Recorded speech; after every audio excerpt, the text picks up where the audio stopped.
The drawing room at Ashbourne Park had not expected her. That was the first thing Robert Cavendish noticed, even before he registered who she was. The room had organized itself without her, had arranged its people and its silences and its careful alignment of interests into a configuration that excluded her entirely. Lady Constance Hartwell occupied the far settee like a piece of furniture that had always been there, her gray silk arranged in precise folds, her black fan folded across her lap. Gerald stood at the window, too fair and too uncertain for the room he stood in, as he had always been too fair and too uncertain for it. The London solicitor, Mr. Caltersant. Thomas Crail had arranged his papers on the long mahogany table with the care of a man who anticipated no disruption. Miss Arabella Fenton sat at the dowager's left elbow, pale, rose, and polished a smile, already prepared for whatever the morning required. And then the door opened, and the young woman walked in. She carried a book under one arm the way a woman carries something she does not intend to put down.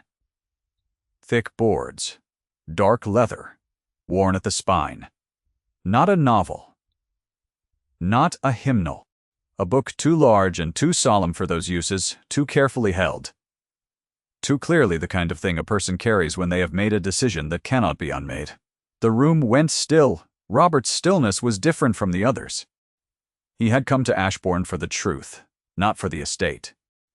He had told himself that repeatedly across the 3 days' journey from London, had told it to the grey autumn fields passing the carriage window, told it to the ceiling of the Bell Inn where he had slept poorly and stared at the plasterwork and asked himself, not for the first time, whether a name vindicated after death was worth the living cost of the vindication. He had told himself he did not want what was in this room. He was not entirely certain that was true. He had not expected her. She was young. Plain gown, cream-colored, a dark green spencer, drawn close against the late October air she had brought in with her auburn hair. Dressed simply, a few curls loose at her temples from the walk. No diamonds. No practiced smile. Large gray eyes that moved across the room with the particular precision of a woman, accounting for everything in it, and a mouth set in a line that meant she had made a decision she did not intend to revisit. She laid the Bible on the table. The leather cover touched the mahogany, with a sound barely louder than a breath, and the room heard it. "Miss Ferrar," said Lady Constance, and the two words were a complete sentence, and the sentence was, "You were not invited." The young woman turned to her, and her voice, when she spoke, was very quiet. "The Ashbourne family Bible belongs to this estate," Dorothea Ferrard said.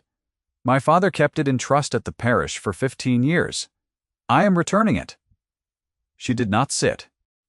She did not look at Robert again, though he could not stop looking at her. Crail reached forward and touched the cover, and Robert watched his hands. What he did not yet know was that everything he had come for was already in this room, and that the woman who had brought it in would cost him everything he thought he understood about himself before the morning was over. 3 years earlier, in the village of Ashbourne, Dorothea Ferrard had been the registrar's daughter. It had once meant something honorable. Her father, Edmund Ferrard, had served as both the parish clerk and the private record-keeper for the Ashbourne estate for nearly 30 years. He was a man of meticulous handwriting and absolute discretion, and those qualities together had made him trusted by people who did not easily trust. He kept baptismal records going back to 1778. He kept marriage entries, death entries, the small procedural notations that established who a person was, legally and spiritually, in the county of Wiltshire. He kept them with a care that other men reserved for their investments or their horses, because he understood, in a way that people who had never needed proof of their own existence could not always follow, that the difference between a record correctly made and a record imperfectly made was sometimes the difference between a life that could be lived and one that could not. He had also had the family Bible. The Ashbourne family Bible contained something Lady Constance Hartwell had spent 15 years trying to make everyone forget. He had not forgotten it. He had instead, at the instruction of the late Marquess's own solicitor, placed the Bible in the parish strong-box and told no one what was in it, except near the end of his life, his daughter. He died in the autumn of 1808, quietly, with his accounts in order and his reputation quietly in pieces. Lady Constance had been thorough. She had not accused Edmund of forgery outright, which would have required proof and a public confrontation and the kind of spectacle she preferred to avoid. She had instead done something more efficient. She had mentioned, in drawing rooms and morning calls and the little private exchanges that travel faster than any formal accusation, that her father had once been persuaded by a woman of questionable character to enter a false record in the parish book, that the woman had paid him for it, that the record had since been corrected. She had never named a specific record. She had never needed to. The implication was the point, and the point did not require precision to land. By the time Dorothea understood what had happened, her father was dead, and his reputation was a thing she carried alone, like a piece of furniture that would not fit through any door she tried. She was 21 years old, and the registrar's daughter, and in Ashbourne, that meant she was the daughter of a man who had lied. She had stayed. It would have been easier to leave, to accept the small income from her father's estate, and find a position elsewhere as a companion or a governess, to let the village forget her name and her father's with it. She had stayed because the Bible was still in the parish strongbox, and she had known since the night her father pressed her hand and said, "Read the first entry for the year 1778, that leaving would mean abandoning the only thing that could restore what Lady Constance had stolen from him." She had waited. She had kept the records with the same care he had kept them. She had learned, from his example, that the truth did not expire. She had not known, in those 3 years of waiting, that it would arrive in the form of a man who did not believe he was worth fighting for. He came to the village first, not to the park. That surprised her, though. She tried not to let it show. She had been in the parish office on the morning of his arrival, cataloguing the autumn quarter's burial entries in her father's old ledger, when the carriage stopped outside and a man descended from it with the particular economical grace of someone who had learned not to waste movement. Dark coat, white cravat, the straight back of a man who had carried himself to attention at some point in his life and kept some of it. He was perhaps 34, she thought, and lean in the way of a man who did not eat at great tables very often. He stood in the lane for a moment before he moved toward the parish door, and she saw him take in the building and the street and the arrangement of the village with the eyes of a man who had been preparing himself for this particular view for a long time. He knocked on the parish door and asked very correctly whether the parish records for the years 1776 to 1780 were available for examination. Dorothea looked at him for a moment before she answered. The morning light came through the east window and found the left side of his face, and she saw the scar that crossed his brow, a fine pale line that had been there long enough to be unremarkable, and the careful containment in his expression. The jaw set, not in arrogance but in the discipline of a man who had learned that his face would be read for evidence and had chosen to give it very little to work with. "They are available," she said, "to persons with a demonstrated interest in the records. My name is Robert Cavendish," he said. "My mother's name was Isabel Cavendish, born Duarte. She was married in this parish in 1776. Dorothea did not need to consult the records. She knew the entry. She had read it perhaps 40 times. "Come in, Mr. Cavendish," she said. He sat across the narrow table from her and asked careful questions in a low voice. He did not ask about the estate. He did not ask about Gerald Hartwell's precedence or the terms of the late Marquis's will or the formal standing of the succession, as it had been arranged these 15 years. He asked about his mother. Had there been a complaint lodged against her marriage record? Had there been any notation of dispute? Had anyone, at any time, formally challenged the entry? Dorothea answered each question truthfully. There had been no formal challenge. There had been Lady Constance's whisper campaign, but that was not a legal challenge. That was a social one, and the two were not the same thing. He absorbed each answer in silence. He did not press. He did not argue with what she told him, or attempt to redirect her toward conclusions he had already reached. She found herself watching him in the way she had not watched anyone in a long time, looking for the seam between what a person showed and what they held back. She did not find one. He simply listened, and his dark eyes were the color of strong tea in the poor autumn light. And when she finished speaking, he said, "Thank you, Miss Ferrard," and stood. And that was when she said, without quite intending to, "You should know that your mother did nothing wrong." He was very still. "I have seen the record," she said. "The marriage entry for Isabel Duarte and Charles Cavendish, dated the 14th of September, 1776. It is in my father's hand, and it is correctly witnessed. There is nothing wrong with it." He looked at her for a long moment, and something in his face that had been drawn very tight shifted. Almost imperceptibly, the way ice shifts over a river before the spring arrives, and the change becomes visible. She might have missed it, except that she had been watching. "How long have you known that?" he said. "Since my father told me what was in the Bible," she said. 3 years ago he did not ask why she had not come forward.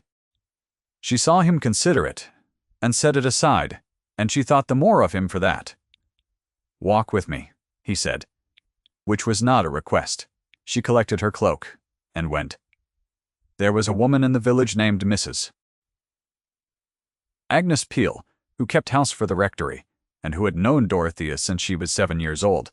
Mrs. Peel was the particular kind of witness who attended everything, and was noticed by no one, and she reported what she observed with the calm precision of a weather vane. She had clear opinions about everyone in Ashbourne, and expressed them only to people she trusted, which was a very short list. It was Mrs.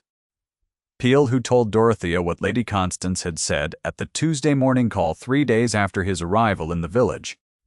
Constance had said it to Miss Arabella Fenton, who was staying at the park as Gerald's intended, in what she had apparently intended as a private aside, and had not kept private enough.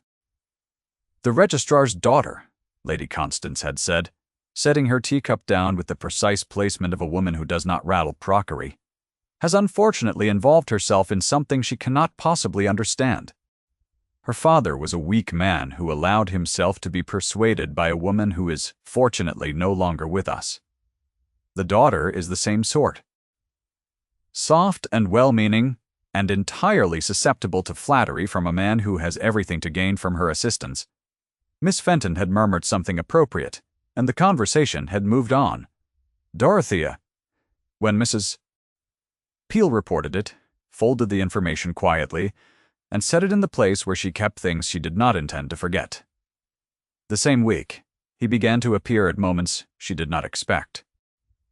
He appeared at the lending library when she was returning her father's copy of Cowper. He appeared on the upper lane when she was walking to the parish records room with a stack of quarterly ledgers.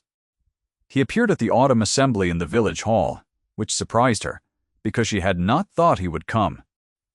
He stood at the edge of the room and did not dance, and she told herself this was entirely unremarkable, and she was not entirely successful at believing it. At the assembly, Gerald Hardwell had drifted near enough at one point to speak to Mrs. Breed. Peel's niece, and in the speaking, had glanced at Dorothea with the particular look of a man who knows he is supposed to look away and cannot entirely decide whether to do so. He said something to his companion that Dorothea could not hear, but she had seen, in the pause that followed, the recognizable shape of the words, "the registrar's daughter," and the equally recognizable shape of his companion's careful nod, the nod of a young woman who has been told something and is choosing not to have an opinion about it in public. She had seen Robert, at the far edge of the room, see it too. His face did not change, his eyes did. She catalogued that, filed it next to the other small things she was collecting without quite meaning to. He was careful. He was always careful. He spoke to her when there was a reason to speak, and did not manufacture reasons. He asked questions about the parish records, about her father's methods of cataloguing, about the arrangement of the strong box and what other documents it contained. He did not ask about herself. He did not pay her compliments. And once, when a young man from the northern farms knocked against her elbow at the assembly and sent her ledger sliding toward the floor, Robert was across the room and had steadied her arm before the ledger reached the boards. "Sit down," he said, which was not necessary, as she had recovered her balance entirely. She did not sit. She stood still for a moment longer than she needed to, aware of the warmth of his hand through her sleeve. "I am quite well, Mr. Cavendish," she said. "I know," he said. He removed his hand. She thought about it afterward longer than was reasonable. The steadying, the precise moment he had removed his hand. The fact that he had come across the room at all before she had time to fall or recover, which meant he had been watching for the possibility. Which meant he had been watching. She did not permit herself to think about what that meant. She was the registrar's daughter. He was, if she was right, the rightful Marquess of Ashbourne. These were not facts that arranged themselves into a narrative she was allowed to want. He named his wound on an afternoon in the 3rd week of October, in the lane behind the churchyard where the oak trees had gone amber and the air smelled of fallen leaves and cold stone. She had been tending her father's grave, as she did every Thursday, pulling the autumn growth from the stone's base, and replacing the small pot of dried flowers she kept there with a fresh one. It was a modest grave, for a modest man, and she kept it well. The stone said Edmund James Ferrard, parish clerk, 1751 to 1808, faithful in small things, which was the epitaph he had written for himself, and which she had given him without changing a word of it. She was aware that Robert had stopped at the lich gate. She did not look up. She finished what she was doing, and when she stood and turned, he was still there, his hat in his hands. She did not know why that cost her something. She thought it was the hat. "Tell me what your father said," he said, when she was close enough. "All of it. I want to understand what he knew and what it cost him to keep it," she told him. She told him about the night in the winter of 1808, when her father had asked her to come sit beside him, and had taken her hand and told her about the Bible, about the first entry for the year 1778, about the legitimate birth of one Robert Charles Cavendish, son of Charles William Cavendish, 7th Marquess of Ashbourne, and his wife Isabel Cavendish, born Duarte, married in this parish in 1776. About the witness signatures, the late Marquess's own hand, and that of the Honorable Edward Hartwell, Gerald's father, who had apparently signed it before he understood what Lady Constance would later decide to need. About the second entry, 3 years later, the rushed private christening of Gerald Hartwell, whose mother was Lady Constance, and whose father was a man she had married 3 months after the 7th Marquess's death, which placed Gerald's birth comfortably outside the line of inheritance, by any honest accounting.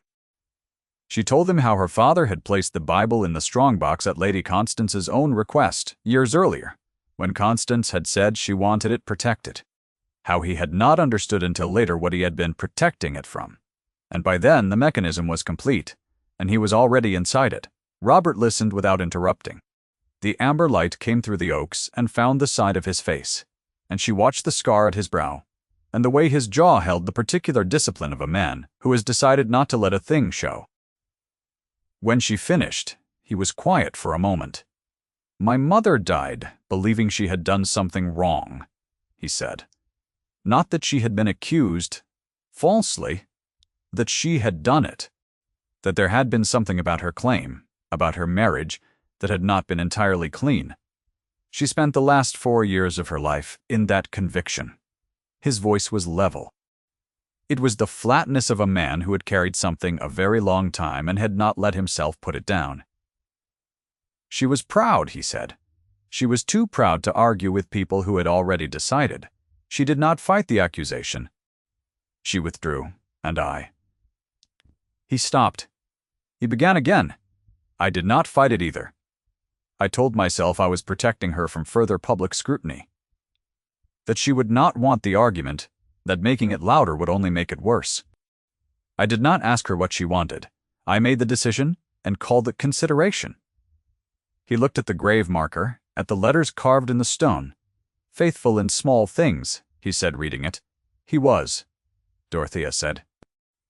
He was also faithful in large ones, Robert said. He kept a record that was inconvenient and expensive to keep for 15 years. He believed the truth was worth keeping, whether or not anyone came for it, she said. Robert looked at her then, and the expression on his face was one she did not have a name for, a complicated thing that lived in the space between grief and something not quite yet relief.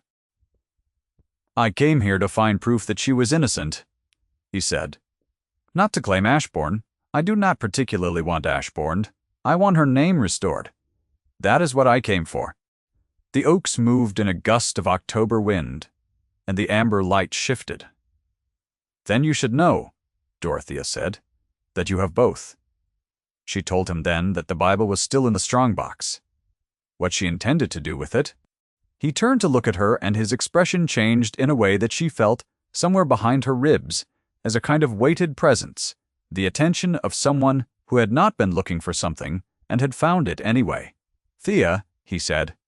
He had not used her name before, and the sound of it in his voice, careful and deliberate, was a thing she felt rather than heard. "You cannot go to that house alone." "I am not asking your permission," she said gently. "I know," he said. "I am asking to come with you." She said yes. She said it before she had finished deciding, which told her something about the state of herself that she set aside for later consideration. What she had told herself, walking home, was that it was practical, that she needed a witness, that he had an obvious interest in the proceedings, and his presence was therefore sensible. She did not examine this reasoning very carefully. The dark moment arrived not as a catastrophe but as a very quiet threat, which was how Lady Constance Hartwell preferred to do her damage. It came on a Wednesday evening in late October, when Dorothea answered a knock at her cottage door, and found a footman from the park on the step with a calling card, and a request that she call at the house the following morning. No subject mentioned, no explanation given. The card was precise and cold and entirely polite, as Constance's weapons always were. She went. Constance received her in the morning room, alone, which told Dorothea something about the nature of the conversation. To follow no tea service, no third chair. 2 chairs facing each other, a distance of 5 feet between them, and the gray silk and the pale, careful face of a woman who had decided that pleasantry was no longer worth the effort. "You have something that belongs to this estate," Constance said. "I would like it returned." "The Bible belongs to the Ashbourne estate," Dorothea said. "I intend to return it to the estate." Constance's eyes were pale and still. "To my son's estate," she said. "Gerald is the 8th Marquess. The title has been recognized by everyone with the authority to recognize it. There is no dispute in this matter, Miss Ferrard. There is only a young woman who has been persuaded by a man of considerable charm and very limited legitimate claim that she holds something of value." "The Bible contains legitimate entries in my father's hand," Dorothea said. "Witnessed by the late Marquess himself, and by your own husband. I think you know what it says." The fan was folded, and still in her hands. "Your father," Constance said, "was a man who was persuaded to enter false records by a woman who understood his particular susceptibilities. His integrity was compromised during a period when he was, shall we say, not entirely himself. This is a matter of record." "Whose record?" Dorothea said. "Mine," Constance said simply, as if it were obvious. "The morning room was very quiet. If you bring that book into my drawing room when Mr. Sem Crail is here," Constance said, "I will ensure that the story of your father's conduct during those years is not merely whispered, but formally documented. I have 2 witnesses prepared to attest to specific instances of falsification. They are credible witnesses. The damage to your father's name will be permanent." Dorothea was quiet for a moment. She thought of her father's handwriting. She thought of the entry dated the 14th of September 1776, the careful, precise loops of a man who believed that getting a thing right was its own sufficient reason for doing it carefully. She thought of him at the lich gate with his hat in his hands, and the amber light finding the scar at his brow, and the flatness in his voice when he said she spent the last 4 years of her life in that conviction. "Then it will be documented," she said. "I am sorry for your position, Lady Constance. You are protecting your son, and I understand that. What is in that Bible does not become untrue because you say otherwise." She stood. Constance said then, The thing she had perhaps not said aloud before, the thing underneath everything else. The fan opened. The pale eyes were entirely without warmth. "You are the registrar's daughter," she said. "No one in this county will believe you over me." She might have added a third word, Dorothea thought. Nothing. She had said it in every drawing room and morning call for 3 years, through inflection and implication. The registrar's daughter, who was nothing, and therefore the word was understood and no one needed to say it. "My father believed the truth would eventually be sufficient," Dorothea said, buttoning her cloak. "He was a patient man. I hope I have inherited that quality." She walked home in the gray October morning, and she took the Bible from beneath the loose board in her father's study, and she held it for a long time. Then she wrote a note to him at the Bell Inn. He came within the hour. She told him everything that had been said. He listened in the way. He always listened, fully and without deflection. And when she finished, he looked at the Bible on the table between them for a long moment. "You do not have to do this," he said. "The Bible belongs on the Ashbourne estate," she said. "It is overdue." He looked up at her, and she was aware, as she had been aware for weeks, of the quality of his attention when it was fully given. It was not the attention of a man studying an ally. It was something else, something that had no comfortable category, and she had been not quite looking at it directly since the afternoon in the churchyard lane. "Thea," he said, and stopped. She waited. "When this is finished," he said carefully, "I would like to say something to you that has nothing to do with parish records or family Bibles." Her heart moved in a way she was grateful he could not see. "When it is finished," she said. Yes.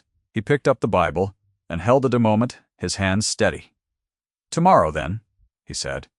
The drawing room the next morning was precisely as she had expected it. Crail had been arranging his papers for 10 minutes when the door opened. She was aware of every face completing a rapid recalculation. Arabella's pleasant expression went briefly puzzled, then composed. "Dia." Gerald's fair face showed genuine surprise, and something else beneath it, the expression of a person who has half known a thing for some time, and has been quietly relieved that no one had said it yet. Constance's face showed nothing at all, which was itself a great deal to read, and Robert stood near the window, and his face showed everything. She laid the Bible on the table.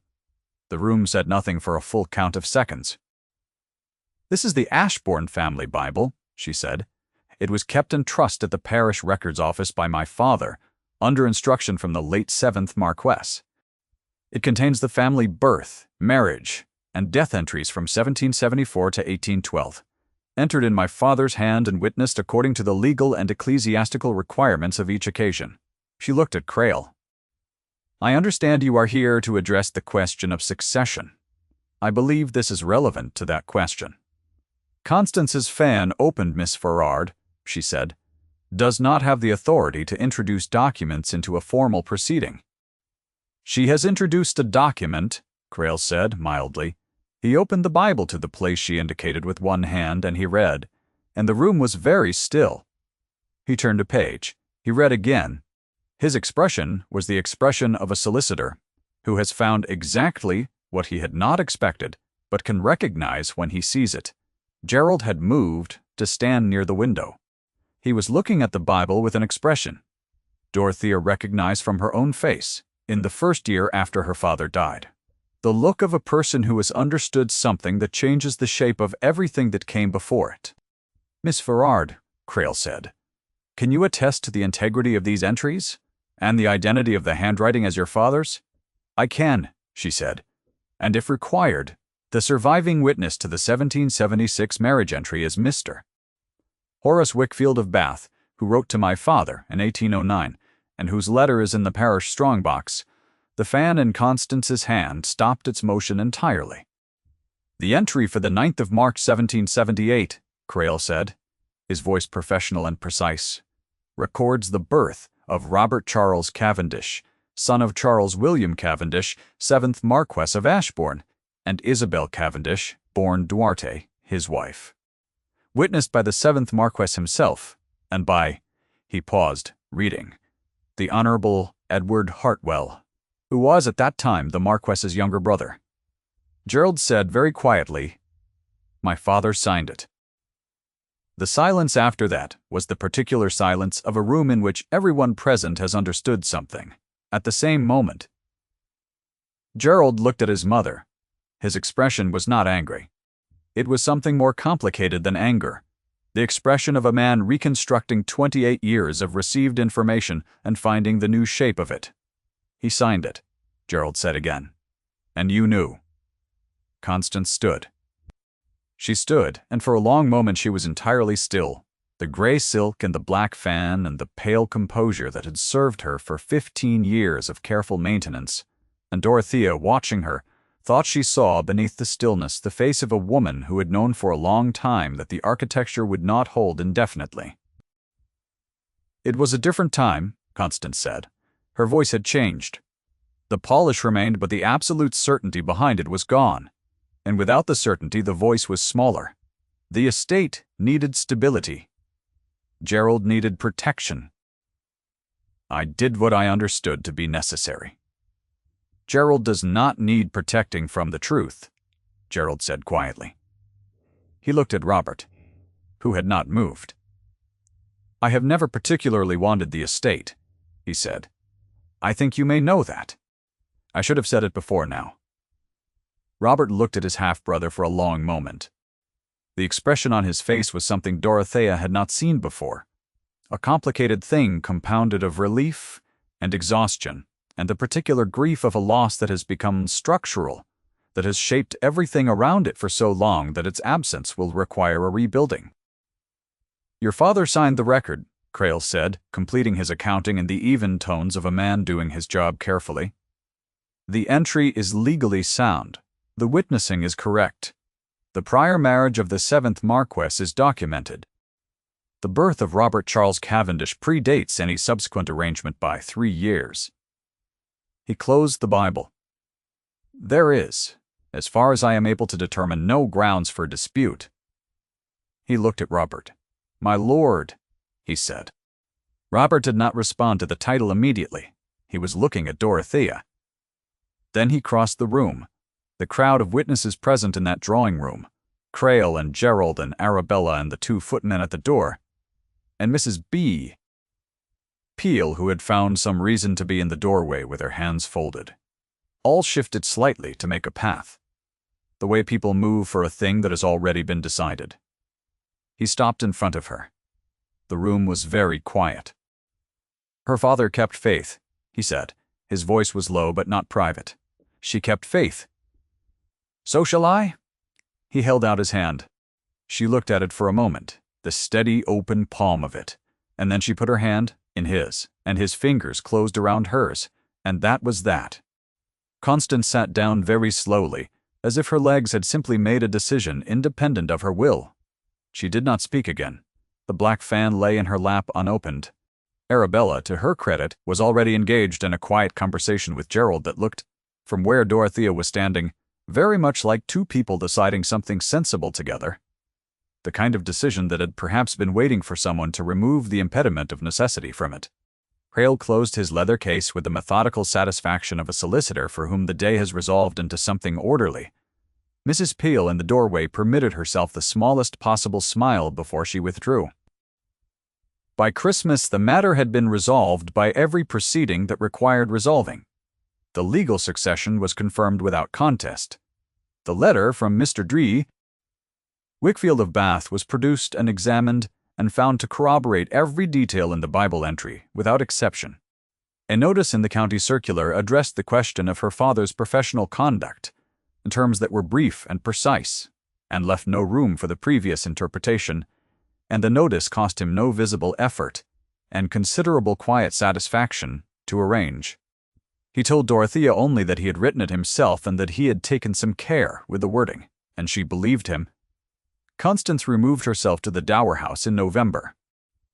She did so with the dignity that Dorothea found she could not entirely withhold acknowledgment of. She had protected the wrong thing for the wrong reasons and had done harm in the process that had rippled outward through 3 lives for 15 years. But she had been protecting her son, and Dorothea understood the logic of that even when she could not accept the practice. Gerald called on them twice in November and once in December. He seemed, to her observation, considerably more at ease, without the estate pressing down on him, more himself, more comfortable in the rooms he stood in. He and Arabella Fenton were engaged by the new year, which surprised no one who had attended to the quiet conversation in the drawing-room on the morning the Bible was laid on the table. Robert asked Dorothea to marry him on an afternoon in late November, in the library at Ashbourne Park, which was the room she had come to love best in the weeks since she had begun to spend time there. Floor-to-ceiling shelves and a long window that looked out over the November grounds and a fireplace large enough to read beside from October until April without needing to move closer. He asked her without preamble and without ceremony which she had expected of him. She said yes before he had quite finished asking, which surprised him. She moved her things to the park in December. There was not very much to move. Her father's books filled 2 boxes. His desk she left where it was. She took the small watercolor of the parish church that had hung above his study fireplace, and the pair of candlesticks from the mantelpiece, and the pressed flower that had lived between the pages of his personal Bible for as long as she could remember, a dried sprig of lavender that had been her mother's, whose origin her father had never explained. She placed the lavender in the Ashbourne library between 2 volumes of natural history. On the afternoon she arrived. On the evening of the winter solstice, the shortest day of the year, Robert carried the Ashbourne family Bible into the library and set it on the mantelpiece.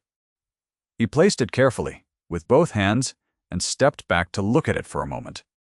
Beside it stood a small portrait in an oval frame, a woman of perhaps 30, with dark hair and dark eyes, and a serious, lovely face dressed in a gown that had been fashionable 20 years earlier. "Your mother," Dorothea said. "Yes," he said. She stood beside him and looked at the portrait, and then at the Bible on the mantelpiece, the worn leather spine and the careful gold lettering almost entirely faded now, the Ashbourne crest barely legible. She thought of her father's hands on it. She thought of the winter night. He had pressed her palm and said, "Read the first entry for the year 1778, and the long 3 years between that night and the morning. She walked into the drawing-room and placed it on the table. He would have been pleased, she said. Not by any of it exactly. By the fact that it turned out to be true. He always believed it would be, eventually. That was the quality I most wanted from him." Robert was quiet for a moment. "She would have liked you," he said. She did not like women who apologized for knowing things. Outside the long window, the first snow of the season was beginning. It came down softly over the Ashbourne grounds, over the November bare oaks and the gray stone of the stable block and the gravel drive, and the little path that crossed the kitchen garden toward the south gate. It covered everything, without distinction. The same light on the water garden, and the kitchen steps, and the distant shape of the churchyard where her father's grave stood, which Dorothea would visit on Thursday as she always had, but which would carry a different weight now, lighter, by exactly the measure of what it no longer had to hold alone. She stood at the window and watched the snow come down, and Robert stood beside her, close enough that his shoulder pressed against hers, and neither of them moved. The Bible stood on the mantelpiece behind them. It had always told the truth. It had only needed someone patient enough to wait for the moment when the truth became sufficient. If this story stayed with you, leave a word in the comments for the person in your own life who kept faith when it cost them something. Thank you for staying until the end.